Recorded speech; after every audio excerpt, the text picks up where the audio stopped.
So please feel comfortable sitting as close to the artists in the Baithak style. So also we'll be taking care of our senior citizens who are here with us and can make better use of the chairs that are being provided here. So thank you for that. On behalf of Indian Music Society, I thank you all, our patrons and our friends. Your support and encouragement is very valuable to us. We thank all parents who are attending their children today and hope that it will be a pleasant and memorable evening for all of us here. So here we are, celebrating yet another scintillating evening with our local artists. The program today is titled Sangam, which means confluence. Sangam also means fusion and mingling, and our artists today will be doing just that, intermingling classical music and popular music to make this an enchanting experience for you all here. Jago Mohan Pyare Jago. For many of us, this is a song that has transformed Lata Mangeshkar from merely a playback singer into a divine embodiment of music itself. The song actually gives us the bliss of early morning sun rays and gently awakens our spirits. We forget the agony of the dark night and wake up to a brighter day, not only in our minds, but also in our souls. As beautiful as the song is, it is worth noting that the tune plays an equally important part in communicating the emotion. Tunes make songs hummable and unforgettable. Tunes many times are a set of notes which together produce an entity that we know as rag.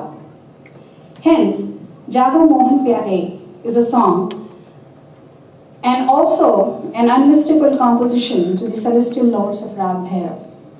A few weeks ago, someone asked us a very important question. We have heard through music programs, read in books, and listened to people talk that a particular song is based on a particular rag. As much as we are happy to know this information, can a layman ever really understand how a song is actually based on a rag?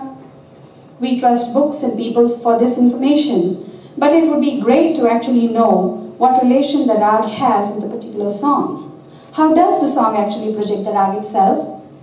The question was important in many ways. Firstly, it brought a very important point to light, that mere information is never enough. Demonstrations are important.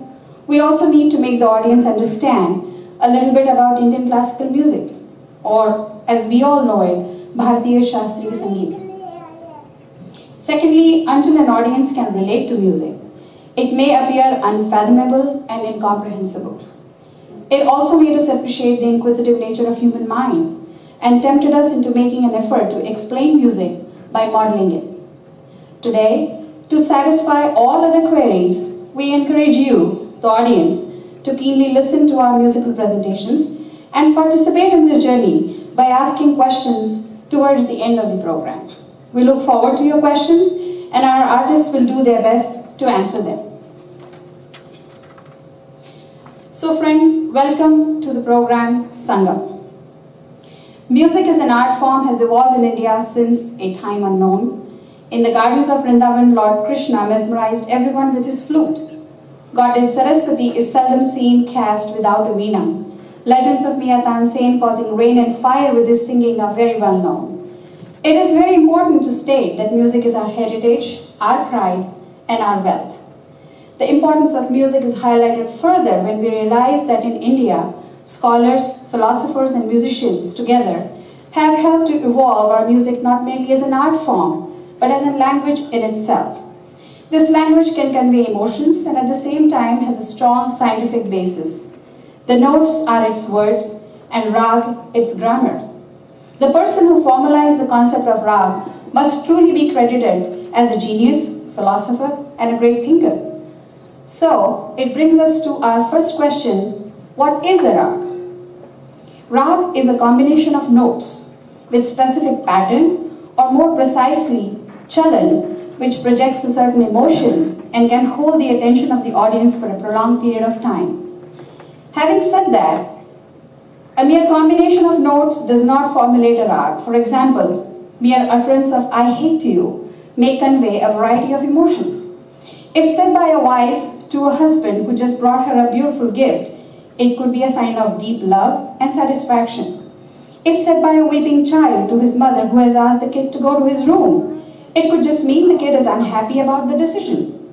A girl who says it to her boyfriend during a breakup could be sad, furiously angry. The true meaning, therefore, cannot be conveyed unless the grammar and circumstances around it are explained in detail. In the same way, Yaman is not only formed by ni, re, ga, ma, dha, ni, sa, said one after the other. There is a certain grammar, methodology, and expectation that need to be satisfied in order to be truly present Yaman Rag. For tonight, we have chosen a handful of rags and will be trying to establish the relation they share with their respective hymn songs. So we begin with our first rag, Rag Lalit. Few morning rags come across as more unique and refreshing than Lalit. The rag has the radiance of the morning sun and the exuberance of youth. It has the introspection of great philosophers and the freshness of early morning dew. A rag such as Lalit is very unique. Let us understand a little more about the rag itself. Lalit is a rag conveying an emotion of devotion, introspection, and is sung in the wee hours of morning. Often, Lalit is a connoisseur's delight, and our music directors of the past have embraced its beauty. Samir here today will explain the broad rag structure followed by compositions set to 16B. Jogiya mere ghar aaye re aaye more bhag jagaye. You will also hear two more popular compositions based on this rag, a short alap followed by the song Ek Shahenshah ne Banwa ke Hasi Taj Mahal and Pritam Daras Dikhao, both presented by our very own Rajesh Chellam. I would encourage you to notice how the devotional element of the composition is highlighted by the personality of the rag. Over to you, Samir.